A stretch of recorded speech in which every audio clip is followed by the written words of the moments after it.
चाहता हूँ, यहाँ किसी धर्म की बात नहीं है, यहाँ बात है सद्भावना की। यहाँ किसी मजहब की बात नहीं है, बात है सद्भावना की।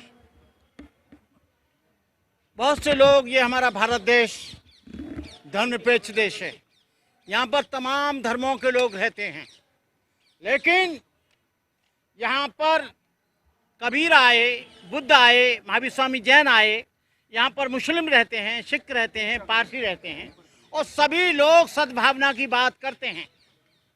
लेकिन 31 अक्टूबर 1984 को आपने सद्भावना देख ली होगी, सिखों के साथ जो कुछ हुआ, मुजफ्फरनगर में जो कुछ मुसलमानों के साथ हुआ, वो आपने सद्भावना देख ली होगी। जितेंद्र मेघवाल के साथ तो इतना पहलवान आदमी, उसको तलवार से काट दिया, आपने सद्भावना देख ली होगी। इंद्रपाद मेघवाल के साथ जो 9 वर्ष का बच्चा था, उसके साथ आप सद्भावना देख ली होगी। मनीषा वाल्मीकि के साथ बलात्कार किया, उसके मिलने नहीं दिया, रात में ही जला दिया, आपने सद्भावना देख ली होगी। और सद्भावना की पूरी गारंटी, भ्रातृत्व भाव की गारंटी, धर्मनिरपेक्षता की गारंटी, हर एक आदमी अपने तरीके से अपनी अपनी पूजा, अपनी अपनी इबादत कर सकता है। लेकिन यहाँ पर लोग नहीं करने देते हैं। भारत जो है धर्मनिरपेक्ष देश है, लेकिन यहाँ पर क्या होता है कि एक ही धर्म की ज़्यादा उसको बढ़ावा दिया जाता है, एक ही धर्म के लोगों को आगे बढ़ाया जाता है, एक ही धर्म के लोगों को उनको पूजा पाठ करने की इजाज़त होती है। जब से देश स्वतंत्र हुआ, तब से यहाँ पर बहुत से अध्यादेश, बहुत से बिल आए, तमाम बिल आए, लेकिन भारत सरकार एक बिल नहीं ला सकी कि यहाँ पर जातिवाद, ऊंच नीच, छुआछूत, वर्ण व्यवस्था, जाति भेद खत्म होना चाहिए। आज आदमी को यहाँ जाति से पहचाना जाता है, आदमी के कर्म से नहीं। आज आदमी को जाति से पहचाना जाता है, उसके धर्म से नहीं। यहाँ जाति से पहचाना जाता है, उसके व्यवहार से नहीं। What is धर्म? To maintain purity of life is धर्म। There are 3 forms of purity: purity of mind, purity of speech, purity of body। धर्म क्या है? धर्म है आप अपने जीवन में कितने पाक हैं, कितने पवित्र हैं। धर्म है आप अपनी जहनियत के आधार पर कितना लोगों का कल्याण चाहते हैं, आपकी जहनियत कितनी पाक है, आपकी मानसिकता कितनी पाक है, आपका व्यवहार कितना पाक है। लेकिन आदमी आज जो है यहाँ पर देश में हजारों लोग जो बैकवर्ड के लोग हैं, SC ST के लोग हैं, मुझे इस कहने में कोई गुरेज नहीं, उनको कावल लाने में लगा दिया है। हम जब पूछते हैं पंडित जी को तुम्हारा बेटा कहाँ गया है, तो कहते हैं हमारा बेटा इंजीनियरिंग की तैयारी के लिए कोचिंग गया है, हमारा बेटा MBBS की तैयारी के लिए गया है, हमारा बेटा IAS की तैयारी के लिए गया है।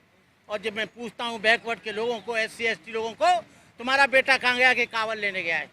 और कावल लेके जब वो आता है तो बेहोश हो जाता है, पैदल आता है, बेहोश हो जाता है, उसे भांग पिलाई जाती है। कहने का मतलब है 85 जनता को यहाँ पर पागल बनाया जाता है। आदमी का कल्याण मंदिर में घंटा बजाने से नहीं होगा, मनुष्य का कल्याण शिक्षा से होगा। मनुष्य का कल्याण मंदिर में जाने से नहीं, स्कूल और यूनिवर्सिटी में जाने से होगा। मंदिर में जाने से आदमी भिखारी बनेगा, और कावल लाने से आदमी नशेड़ी बनेगा, और अंधविश्वास होगा, वो कहीं भी लुढ़क जाएगा। कहने का मतलब ये है कि आज ये देश जो गुलाम है, उसका मेन कारण ये भी है कि यहाँ पर अंधविश्वास, पाखंड, आडंबर ढोंग है। वहाँ पर कावल लाता है, लेकिन अपने बाप की सेवा नहीं करता है। बनते जी, आज सद्भावना की जरूरत क्यों पड़ गई है? सद्भावना की जरूरत तो आज से नहीं है, जब से बुद्ध थे 2500 वर्ष पहले, कबीर थे 600 वर्ष पहले, गुरु नानक थे 600 वर्ष पहले, तब से भी सद्भावना की जरूरत थी। लेकिन आज सद्भावना के पैर डगमगा गए हैं। सद्भावना केवल विचारों में रह गई है, व्यवहार में नहीं रही है। सद्भावना मंचों तक रह गई है, व्यवहार में नहीं है।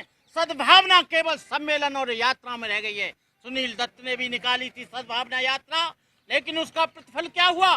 क्या देश में सद्भावना आई?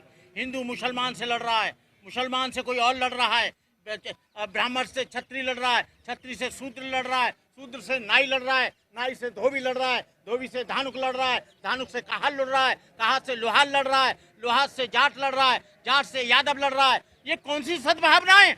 जब तक यहाँ पर जातिवाद रहेगा, मेरा अपना मानना है चाहे कोई भी महापुरुष आ जाए, तब तक यहाँ सद्भावना आ नहीं सकती। सबसे पहले जो सद्भावना है, दुर्भावना जो बसी है वो जातिवाद में बसी है, दुर्भावना जो बसी है वो वर्ण व्यवस्था में बसी है, दुर्भावना जो बसी है वो आदमी का एक दूसरे की ऊंच नीच में बसी है। लेकिन भंते जी, राजनीति का जातिकरण होता चला जा रहा है, देखते हैं आप। राजनीति का जातिकरण ये अब से नहीं है, तब से देश स्वतंत्र हुआ तब से है।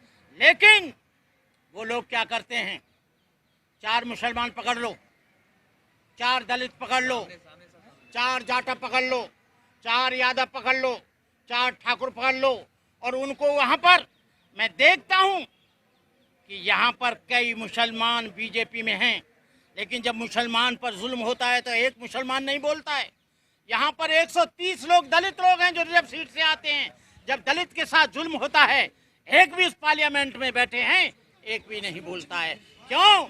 कि वो पार्टी के गुलाम हैं, उसके एजेंडा के गुलाम हैं। उनका अपना कोई भी मानसिक सोच नहीं है, उनकी अपनी कोई मानसिक स्वतंत्रता नहीं है।